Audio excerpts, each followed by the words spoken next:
Hello students, good evening. Today in 11th class physics, we are continuing the first chapter, dimensional analysis. Dimensional analysis में अभी हम लोगों ने कुछ physical quantities के डायमेंशंस लिए थे, डायमेंशनल फार्मूलाज लिए थे, है ना. अब हम लोग आज उसी को आगे कंटिन्यू कर रहे हैं. हम लोगों ने लास्ट शायद ये लिया था एंगुलर डिस्प्लेसमेंट, है ना. हम लोगों ने इसमें ये बताया था कि एंगुलर डिस्प्लेसमेंट जो है एक ऐसी फिजिकल क्वांटिटी है जो कि अभी हम लोग रोटेशनल मोशन में, ये पूरा एक चैप्टर पढ़ेंगे अभी हम लोग फिजिक्स में 11th क्लास में. लेकिन यहां पर सिर्फ फॉर्मूला भर काम का रहेगा. कोई ऑब्जेक्ट अगर सर्कुलर पाथ पर मूव कर रहा है तो हम लोग इसमें डिस्प्लेसमेंट मेजर नहीं करते, हम लोग क्या मेजर करते हैं? एंगुलर डिस्प्लेसमेंट, है ना. क्योंकि कोई ऑब्जेक्ट अगर स्ट्रेट लाइन पर मूव कर रहा है तो डिस्टेंस मेजर करना आसान है. अभी हम लोग इसमें सर्कुलर पाथ में डिस्टेंस नहीं मेजर करते, we measure what? The angle covered, and angle will be measured in terms of what? Angular displacement. और angular displacement अभी हम लोग बोलते हैं क्या आता है बेटा? Length of the arc divided by radius, है ना. तो कॉन्सेप्चुअली बहुत ज्यादा कुछ समझने की जरूरत नहीं है, जैसा अभी हमने पिछली क्लासेस में भी बोला है. इस चैप्टर में हम लोग पूरी 11th की फिजिक्स में जो जो चीजें नई नई पढ़ने वाले हैं उनका ऐसा कुछ फॉर्मूला पढ़ लेंगे. बस सिर्फ फॉर्मूला भर पढ़ेंगे. कॉन्सेप्ट के बारे में हम लोग डिटेल में जब ये चैप्टर आएगा तब पढ़ेंगे, है ना. Length of the arc divided by radius. Length of the arc ये क्या चीज है? एक लेंथ है, रेडियस भी एक लेंथ है. तो इसका फॉर्मूला कितना आ जाएगा? L0, यानी कि इसको कैसा लिख लेंगे? M0 L0 T0, ये लिया था लास्ट. ठीक. उसके बाद एंगुलर वेलोसिटी,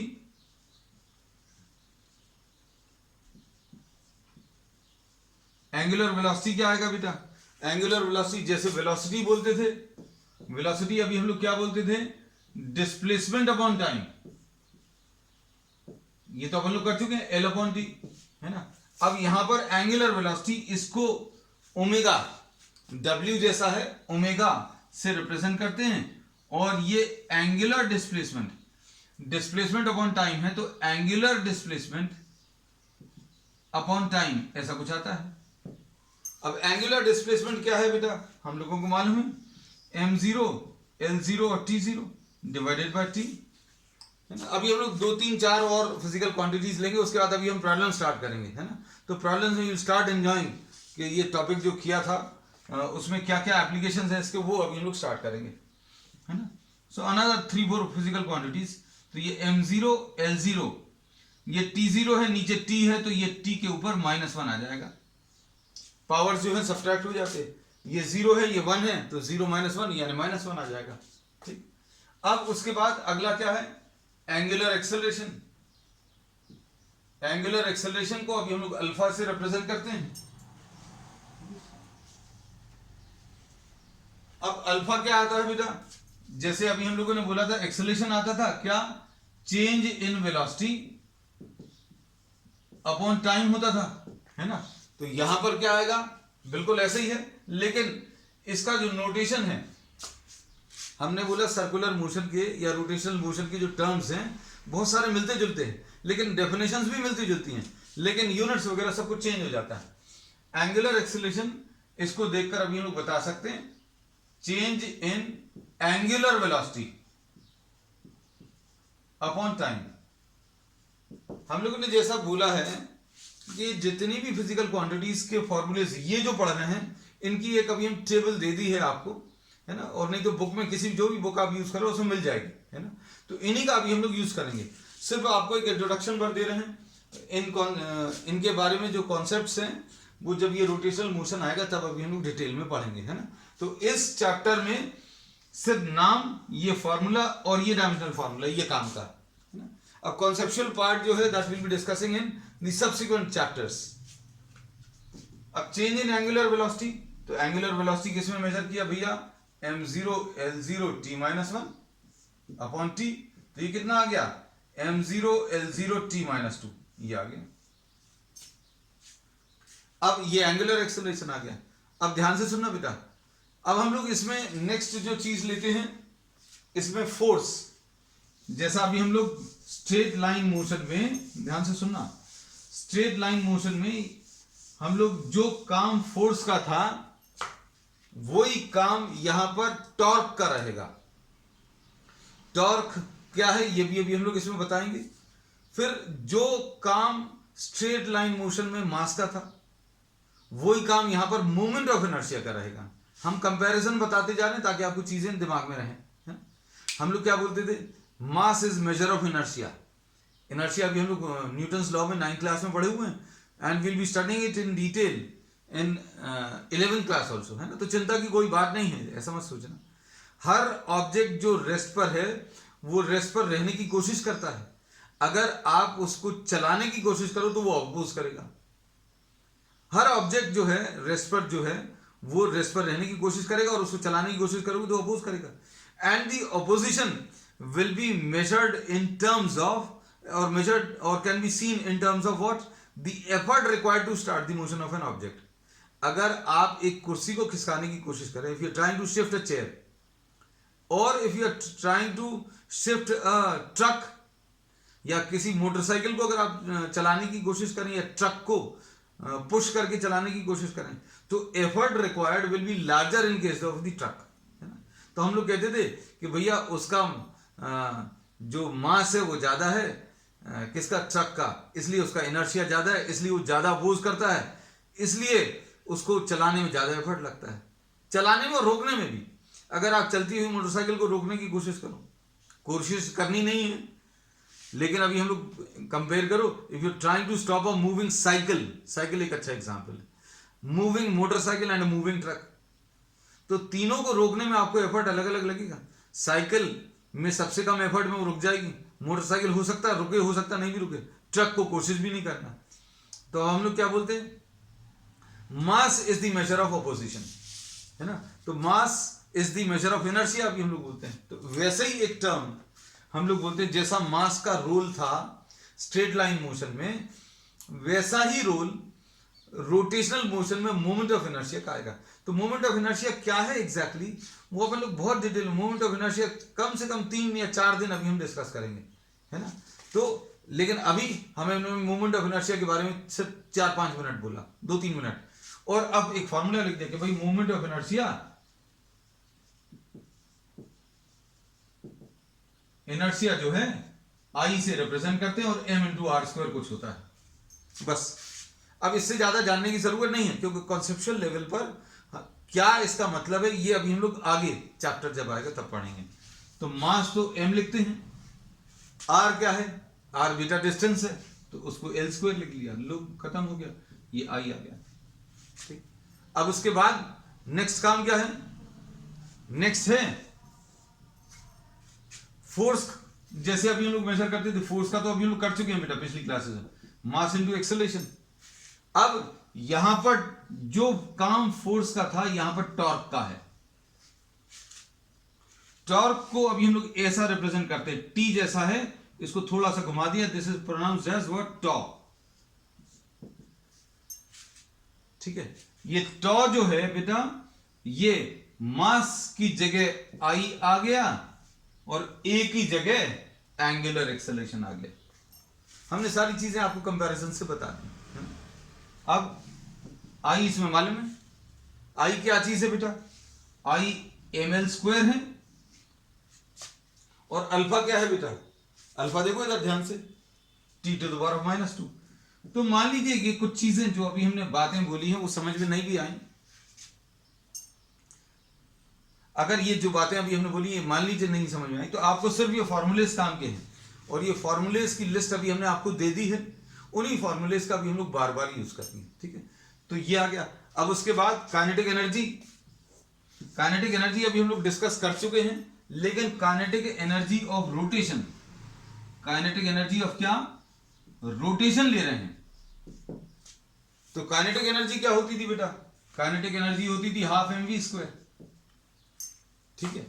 अब हाफ तो आ गया, मास नहीं इस्तेमाल करते, आई इस्तेमाल करते हैं, v का यूज नहीं करते हम लोग, यहां पर एंगुलर वेलोसिटी का यूज करते हैं, बस। अब इसमें वैल्यूज रख लो बेटा, है ना। तो अगर आप वैल्यूज रखोगे तो आई का तो फॉर्मूला मालूम है ml स्क्वायर, और ओमेगा, ओमेगा अभी हम लोगों ने ये लिखा हुआ है, ये देखो ओमेगा के बारे में ऊपर लिखा हुआ है, ये कितना है t माइनस वन का होल स्क्वायर, और ये तो 2 है तो नंबर का तो कुछ नहीं करते, तो अब हम लोग इसको क्या बोलेंगे, इसका भी कितना आ गया M L square T minus two, तो काइनेटिक एनर्जी कितनी आ गई M L square T minus two. ये बिल्कुल वैसे ही आया, बिल्कुल वैसे ही जैसा भी काइनेटिक एनर्जी आता था। तो इस चैप्टर में इतना ही है, ग्रेविटेशन चैप्टर में जो जो लगते थे वो यूज हो गए, है ना। अब दो तीन अभी हम लोग लेंगे किसके, इलास्टिसिटी वाले चैप्टर के, फिर जो छूट जाता है अभी जब जैसी जैसी जरूरत पड़ेगी उनको अपन डिस्कस करते जाएंगे। And try to make a list of all the important formulas which we have discussed, because these will be used in what, in solving the numericals. अगर न्यूमेरिकल्स आप देखेंगे आगे के, वो सिर्फ एक लिस्ट भर बना लेंगे तो उससे काम चल जाएगा, है ना बेटा। तो अब देखो इलास्टिसिटी चैप्टर में अभी हम लोगों ने स्ट्रेन बता दिया था,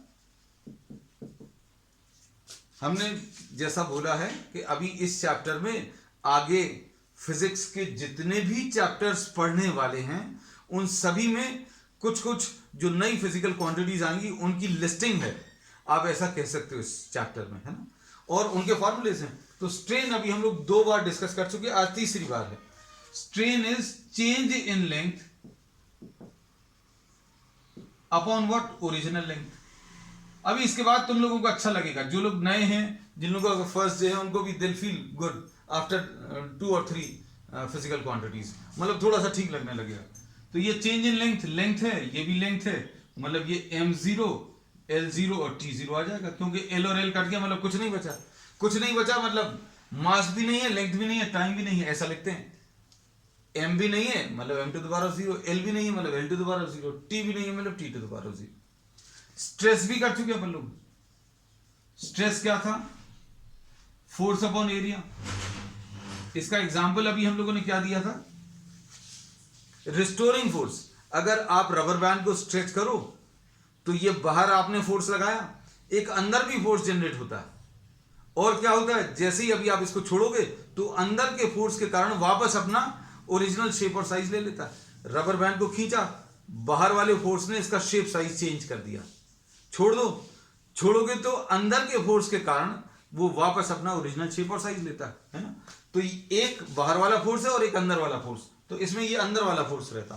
तो अभी हमने शुरू की क्लासेस में यही बोला, हमें किसी चीज से मतलब नहीं है कि अंदर वाला है बाहर वाला है, हमें सिर्फ इससे मतलब है कि ये फोर्स है, और इसको अभी हम लोग कौन सा फोर्स बोलते हैं, रिस्टोरिंग फोर्स बोलते हैं। और ये सब भी काम का नहीं, फोर्स का क्या होता है mlt-2 अपॉन एरिया क्या आ गया l स्क्वायर।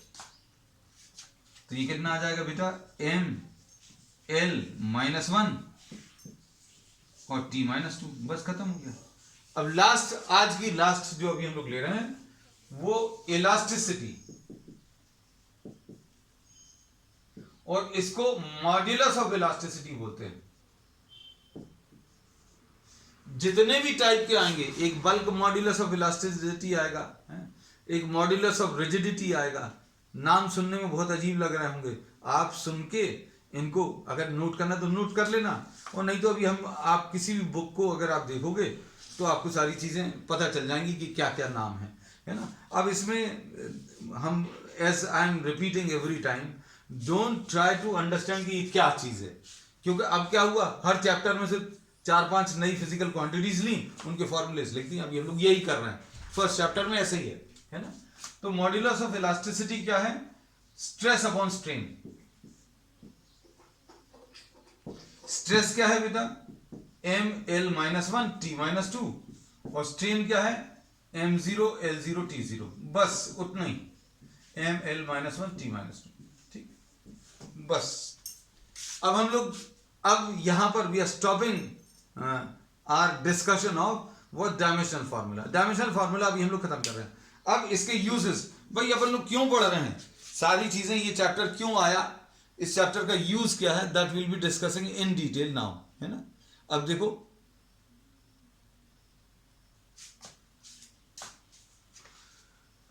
देखना बेटा, क्योंकि अब तुम लोगों को अच्छा लगेगा, क्योंकि अभी तक ऐसा लग रहा था अरे पता नहीं क्या क्या चीजें बता दी, क्या अजीब सा था, है ना। तो इसमें सबसे पहला यूज जो है फर्स्ट यूज, सबसे पहला इसका यूज है to check the correctness of an equation. सबसे यूजेस ऑफ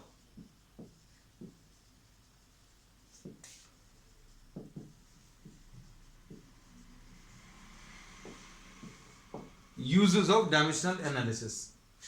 पहला यूज है to check the dimensional correctness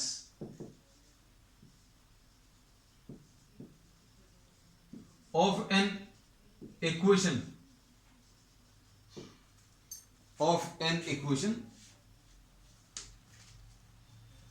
relating physical quantities। अब ये सुनने में तो बहुत अजीब सा लग रहा है, लेकिन ये बहुत सिंपल सी चीज है। जैसे इसमें अभी हम लोग ये कहते हैं कि आपको S is equal to u t plus half a t square, ये लिखा है, हम लोगों ने ये लिख दिया इक्वेशन रिलेटिंग फिजिकल क्वांटिटीज, ये लिख दिया। अब क्या करना है, इसको चेक करना है क्या ये सही है। तो अपन लोगों को मालूम है ये ऑलरेडी सही है। अब सही है कि नहीं, इसको चेक करने के लिए हम लोग प्रिंसिपल ऑफ डायमेंशनल होमोजेनिटी का इस्तेमाल करते हैं। प्रिंसिपल ऑफ डायमेंशनल होमोजेनिटी, शब्द बहुत बड़े बड़े हैं, चिंता मत करना। जैसे एस क्या देता है आपको ऑलरेडी मालूम है। एस क्या देता है, डिस्टेंस देता है, डिस्टेंस। और ये डिस्टेंस किस में मेजर करते हैं, एल में मेजर करते हैं। तो लेफ्ट हैंड साइड में जो क्वांटिटी है वो एल है। वो दो चीजों को ऐड करके बनी है। कौन सी दो चीजों को, एक यूटी को और एक हाफ ए टी स्क्वायर को। आप सोचकर देखना बेटा, अगर आपको ये आंसर एस जो आया है वो दो चीजों को ऐड करने पर आया, तो ये दो चीजें जो ऐड कर रहे हैं वो भी डिस्टेंस ही होंगे। ये डिस्टेंस और ये डिस्टेंस, दो डिस्टेंस ऐड करने पर एक डिस्टेंस मिलेगा। इसको एक सिंपल से एग्जांपल से समझाते हैं। सपोज अभी हम बोले कि आपको अगर यहां पर 3 पेन्स प्लस 5 पेन्स अगर करेंगे तो आंसर भी 8 पेन्स आ जाएगा। मतलब एक जैसी चीजों को आप ऐड या सब्ट्रैक्ट कर सकते हैं। यह प्रिंसिपल ऑफ डायमेंशनल होमोजेनिटी। मतलब क्या है कि आप यूटी को अगर आप सॉल्व करोगे तो डिस्टेंस ही आएगा, और हाफ ए टी स्क्वायर को सॉल्व करोगे तो वो भी डिस्टेंस आएगा। क्यों? क्योंकि अभी हमने बोला यूटी और हाफ ए टी स्क्वायर, इनको ऐड करने पर एस आ रहा है। एस क्या चीज है बेटा, एस एक लेंथ है। एस क्या चीज है बेटा, एस एक लेंथ है ना। एस एक लेंथ है, तो अभी हम लोगों ने बोला अगर ये लेंथ है तो ये भी एक लेंथ होना चाहिए और ये भी एक लेंथ होना चाहिए, क्योंकि एस इन दोनों को ऐड करके मिला है। एस किसको, यूटी और हाफ ए टी स्क्वायर को। तो ये सिंपल सा एग्जाम्पल है जो कि अभी हमने आपको इसमें बोला। हमने बोला अगर 8 पेन लिखा है तो आप एक जैसी चीजों को ऐड कर सकते हो। अगर हम बोलें कि 3 पेन्स प्लस 5 पेंसिल्स, क्या आ जाएगा आंसर? तो आंसर नहीं बता सकते। 3 पेन और 5 पेंसिल का आंसर क्या आएगा, यू कैन नॉट स्पेसिफाई। क्यों? क्योंकि आप या तो 3 पेंसिल और 5 पेंसिल ऐड करके 8 पेंसिल आएगा, या 3 पेन्स और 5 पेन्स को ऐड करके आंसर 8 पेन्स आएगा, लेकिन पेन और पेंसिल ऐड नहीं कर सकते।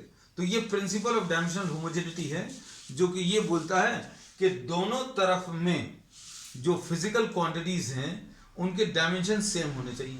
मतलब ये लेफ्ट हैंड साइड अगर आप देखें, ध्यान से देखना बेटा, लेफ्ट हैंड साइड क्या है, एस है, और एस क्या है, एक लेंथ है, लिख लिया।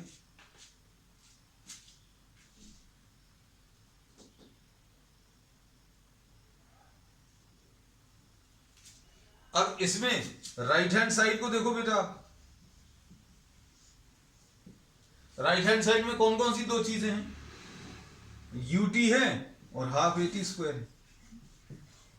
अब आपका जो पढ़ चुके हो वो सब कुछ काम आएगा। यू क्या है बेटा, मालूम होगा। हमने जानबूझकर एक एक्स्ट्रा एग्जांपल लिया जो आप पहले से जिसके बारे में जानते हैं। यू क्या है, इनिशियल वेलोसिटी इनिशियल वेलोसिटी यानी velocity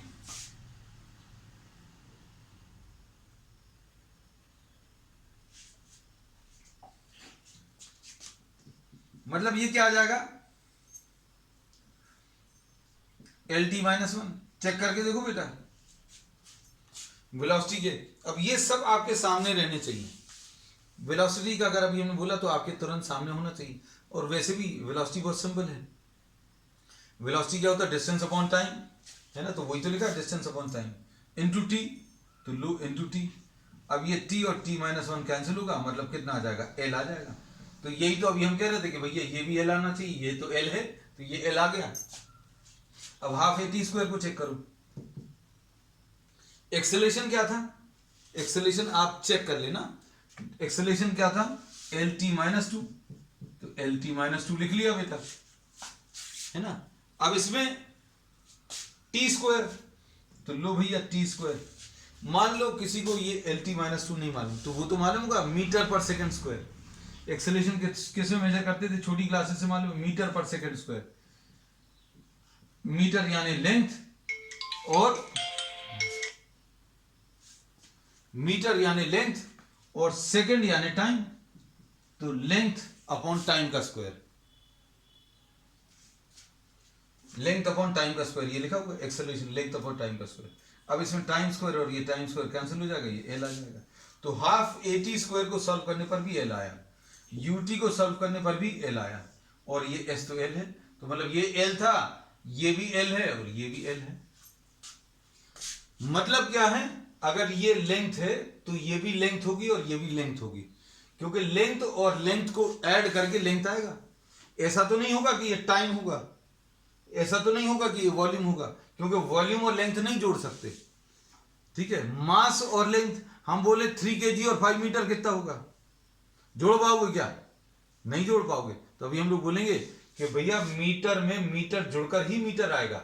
so if this is in meters, this should also be in meters, this also should be in meters. समझ आ गया। तो हम लोग इसमें बोलेंगे this is length, this is also length, this is also length. तो इससे ये चेक हो गया कि ये इक्वेशन जो है डायमेंशनली करेक्ट है। तो अभी हमने हेडिंग क्या डाली थी, to check the correctness,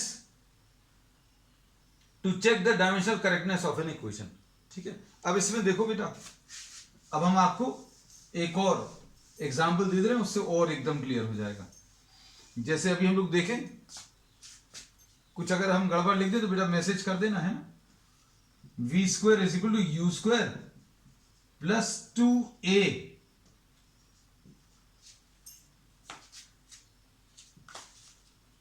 S square, है ना। बहुत सारे लोगों को स्ट्राइक कर रहा होगा, अरे ये तो कुछ गलत है ना। तो अभी हमें मालूम है ये गलत है, कहां पर है गलत, 2as होता है, v square is equal to u square plus 2s, हमें मालूम है ये गलत है, लेकिन अब इसी को तो चेक करना है। तो अब हम लोग इसमें बोलेंगे कि भाई इधर वी स्क्वायर है, इसको सॉल्व करेंगे, इसको सॉल्व करेंगे और इसको सॉल्व करेंगे, सेम अगर आ गए तो सही इक्वेशन है, और अगर अलग अलग आए तो गलत है। तो चेक करें अपन, है ना, चेक करते हैं। देखो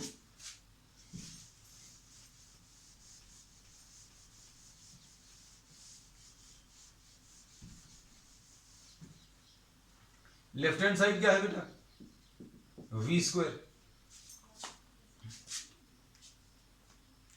वी स्क्वायर यानी वेलोसिटी। अब वेलोसिटी यानी ये कितना आ जाएगा बेटा, बोलो, L T minus one. Velocity meter पर सेकंड होता है। जैसे मान लीजिए कुछ समय में शुरू में याद नहीं रहेगा, तो मीटर पर सेकंड यानी L upon T, L upon T यानी एल टी माइनस वन, ऐसा याद कर लेना, है ना। क्योंकि वेलोसिटी की तो अपन को मालूम है, एल टी माइनस वन का होल स्क्वायर, मतलब ये कितना आ गया, L square T minus to, ठीक। अगर ये L square T minus to है तो ये भी और ये भी सेम आना चाहिए। तो अब देखो, ये left hand side, right hand side में दो हैं, दो कौन से हैं, एक तो यू स्क्वायर और 2a स्क्वायर। इसमें बोलो बेटा क्या आएगा, इसमें अभी हम लोग बोलेंगे ये इनिशियल वेलोसिटी है, तो इनिशियल वेलोसिटी कितनी होती है बेटा, एल टी माइनस वन का क्या आएगा, एल टी माइनस वन का होल स्क्वायर। वेलोसिटी है, यू क्या होती है, इनिशियल वेलोसिटी, तो वेलोसिटी का तो अपन लोग निकाल चुके, तो ये तो L square T minus two आ गया, L square T minus two, मतलब इसका L square T minus two आया, इसका भी L square T minus two आया, तो इसमें कोई दिक्कत नहीं है। अपन को मालूम भी है टर्म कौन सा गलत है, नंबर का कुछ नहीं करते है ना। एक्सेलरेशन का बताओ, एक्सेलरेशन का क्या होता है बेटा, एक्सेलरेशन का अभी हम लोग मालूम है कितना है बेटा, एक्सेलरेशन का एल टी माइनस टू है और एस यानी एल स्क्वायर, यानी कितना आ जाएगा, एल क्यूब और टी माइनस टू, ऐसा कुछ आ जाएगा, L cube into T minus to. ठीक, तो अब देख लो ये सॉल्व करने पर एस क्या है, एस डिस्टेंस है, इसलिए एल लिखा और ऊपर स्क्वायर लगा तो स्क्वायर लिख दिया। तो कितना आना चाहिए था, L square T minus to आना चाहिए, L cube T minus two आया। तो हमें मालूम है गलती क्या है, क्या होना चाहिए, ये 2as होना चाहिए, 2as अगर होता तो एल टी माइनस टू और s को आप l लिख लो तो L square T minus two आ जाता, तब ये सही होता, लेकिन ये अभी गलत है। ठीक है बेटा, तो अब हम लोगों ने इसमें यही बोला कि इसका यूज अभी आप कहां पर करते हैं, to check the correctness of an equation, है ना। अब इसमें देखो, अब हम लोग एक प्रॉब्लम और ले रहे हैं,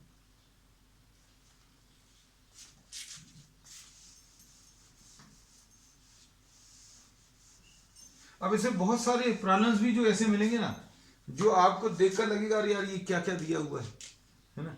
तो आपको सिर्फ जो जो टर्म्स जैसे जैसे दिए हैं उनको चेक करना है। अब आपको ये चेक करना है कि check whether the given equation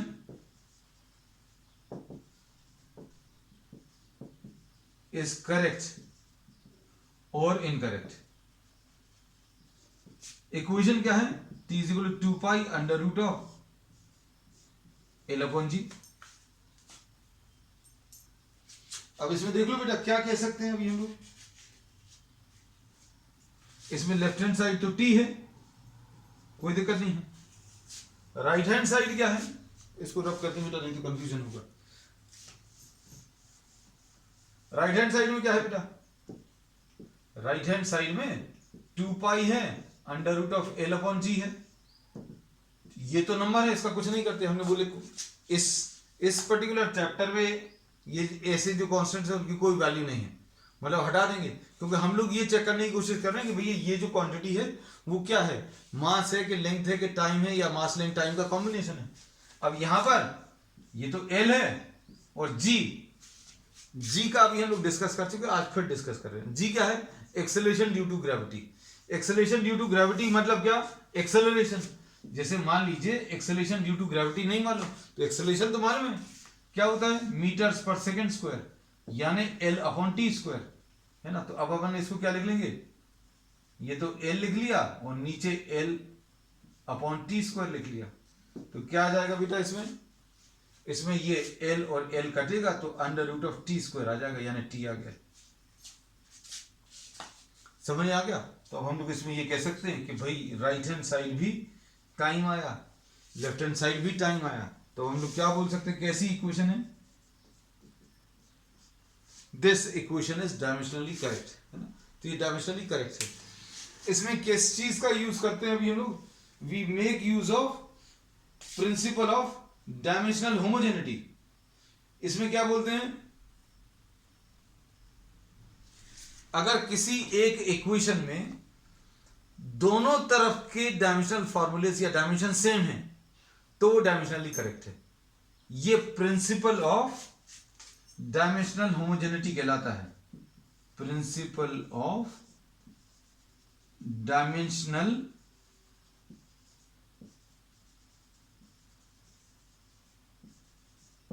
homogeneity. अब ये सुनने में बहुत बड़ा अजीब सा नाम है, लेकिन अभी हमने बता दिया बहुत सिंपल है। बहुत सिंपल क्यों है, क्योंकि आम जिंदगी में भी ये अप्लाई होता है।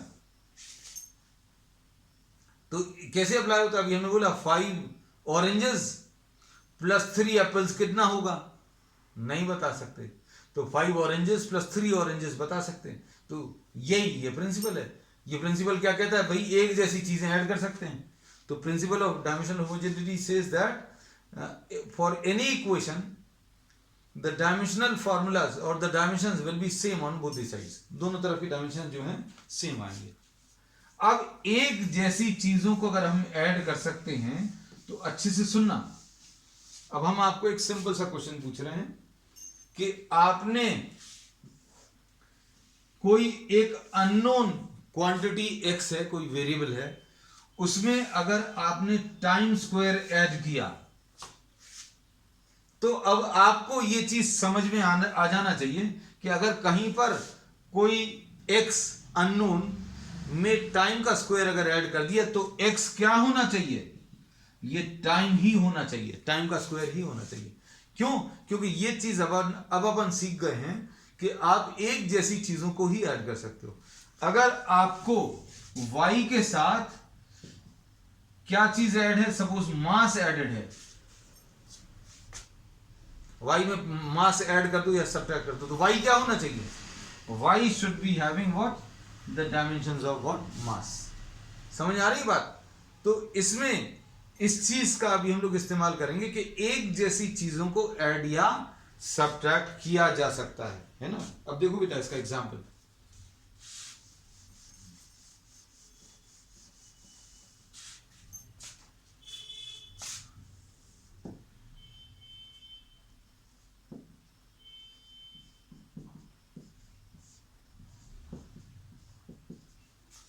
अब इसमें इन्होंने बोला है position S, position of a object S is expressed in terms of time. हमने प्रॉब्लम बनाकर दे दिया टर्म्स ऑफ टाइम, कैसा एक्सप्रेस किया हुआ ये। फाइंड, क्वेश्चन क्या है, फाइंड द डायमेंशनल फॉर्मूला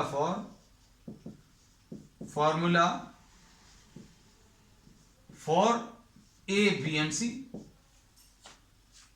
अब देखो बेटा हमें ये कहा है ये एस पोजीशन है, मतलब ये लेंथ आएगी, यानी ये लेंथ आएगा, है ना।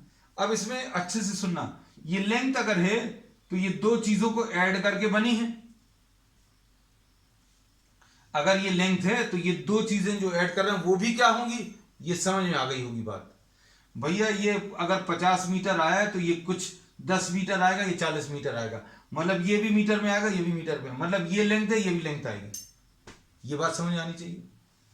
फिर सी में क्या चीज एडेड है, सी में टाइम स्क्वायर एडेड है, तो सी अभी आप तुरंत लिख देना कि भैया सी क्या है, टाइम स्क्वायर होगा। एक जैसी चीजें ऐड कर सकते हैं। कैसी चीजें ऐड कर सकते हैं, मतलब ये कुछ टाइम का स्क्वायर है तो ये सी भी जो है कुछ टाइम का स्क्वायर आना चाहिए। मान लो थोड़ा सा अगर सिंपल करना, अगर टी कर देते तो सी क्या आ जाता, टाइम आ जाता। लो प्रॉब्लम चेंज कर दिया, समझाने के लिए लिखा था। जैसे टी स्क्वायर अगर है तो ये टी स्क्वायर आएगा, और अगर ये टी क्यूब है, देखो हम बहुत सारी पॉसिबिलिटीज एक ही प्रॉब्लम में डिस्कस कर ले रहे हैं, तो सी भी टी क्यूब आएगा। क्यों? क्योंकि आपने सी में टी क्यूब ऐड किया, हमने सी में टी ऐड कर दिया तो सी में टी आएगा। ठीक, अब इसके बाद देखो बेटा, अब हम लोग क्या बोलेंगे इसमें,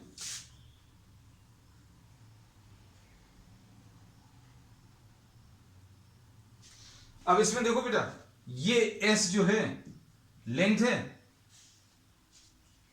तो एटी भी, ये वाला जो एटी है ये भी लेंथ आएगा।